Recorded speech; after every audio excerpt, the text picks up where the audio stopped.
heart of catechesis is putting people in touch with the heart of Jesus.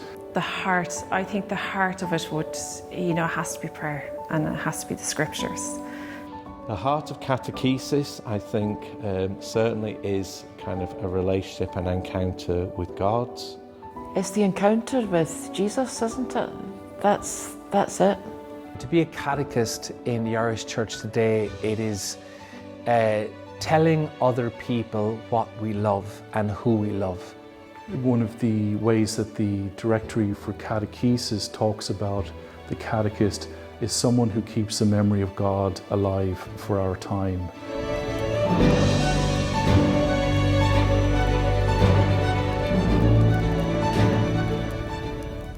We all have our role models of faith. Mine were my parents, my mother particularly.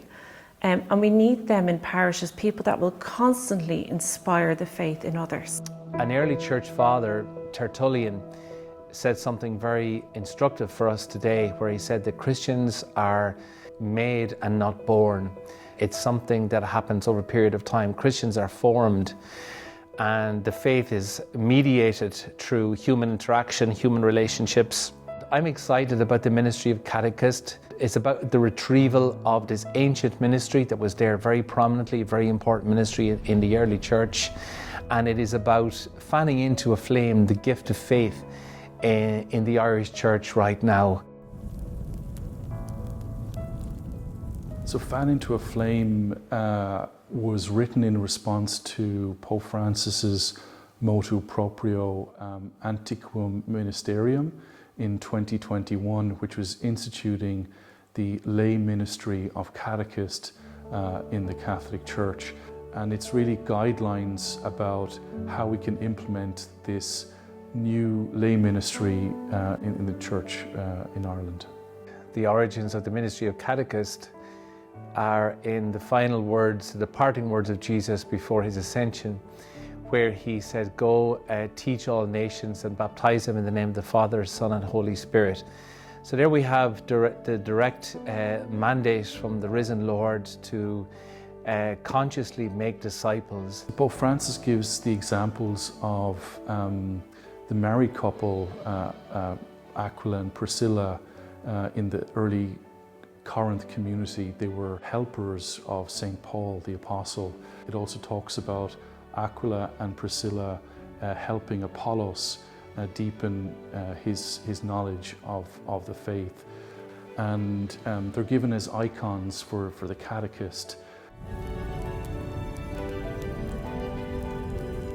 It's important to stress that this is a vocational lay ministry. It's calling baptized men and women in the Church in Ireland to come forward to work under the chief catechist of the diocese, who is the bishop.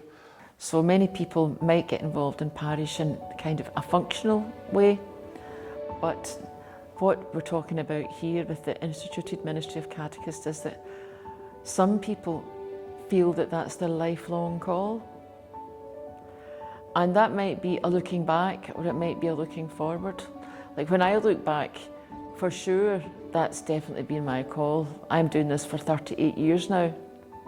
But no one turned around and said to me, well, actually, that should be affirmed by a bishop.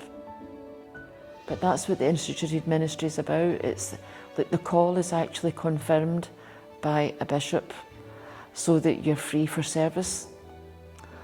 And so some people who are instituted as catechists will do this on a full-time basis, and others might do it on a kind of occasional basis.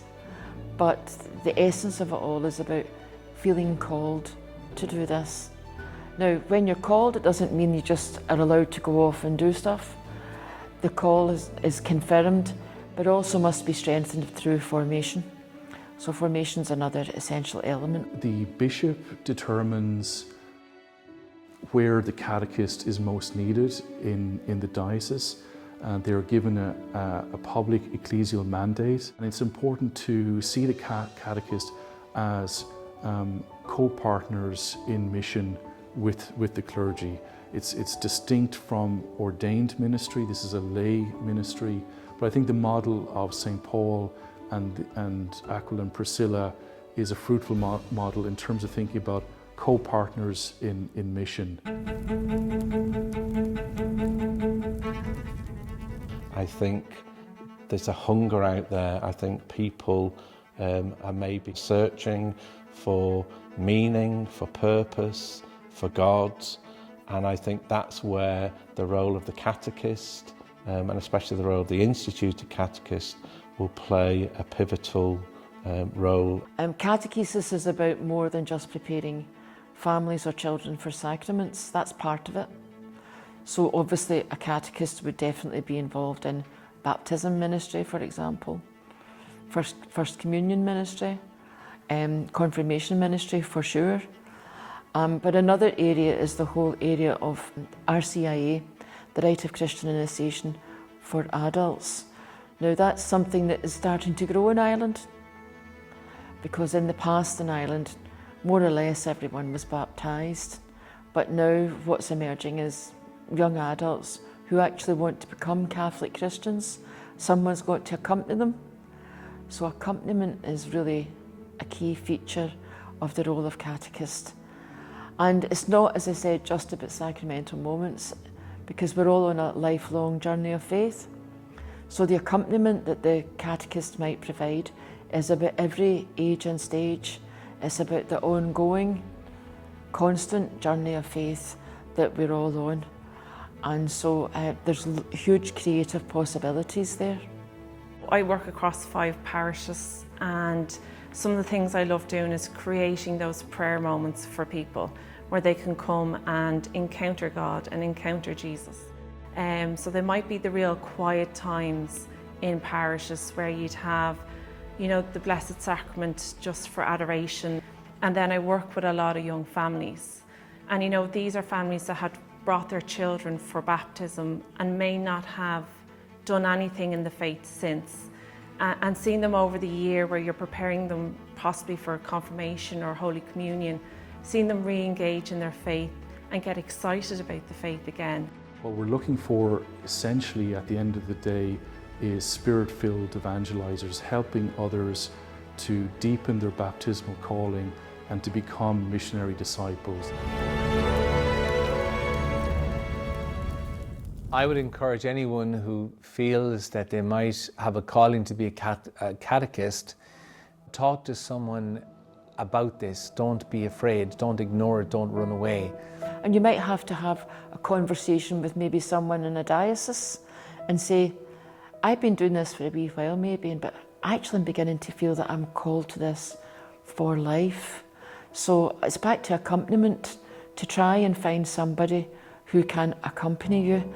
And lots of dioceses are starting to name people that can accompany others with regard to this. And it's really quite essential that you get somebody who accompanies you and helps you to further kind of discern whether this is something that you want to do as a lifelong ministry in the church. For me, an inspiring chapter of The Joy of the Gospel written by Pope Francis comes in chapter 265. We have a treasure of life that cannot mislead or disappoint because it reaches into the depths of us where no other message can reach or resonate, or words to that effect. So I think that this paragraph and insight by Pope Francis is critically important for all of us in the Irish Church right now. What young people thirst for most of all is not a message that is relevant, it is a message that grabs them and that speaks to their heart and that speaks to their whole lives, and is a message that is they're not going to get anywhere else if we as a church don't give it to them and introduce them to this gift and to this offer of grace. And that is the unique calling of the church in these days. It's not to become relevant, it is to proclaim the gift that we have received.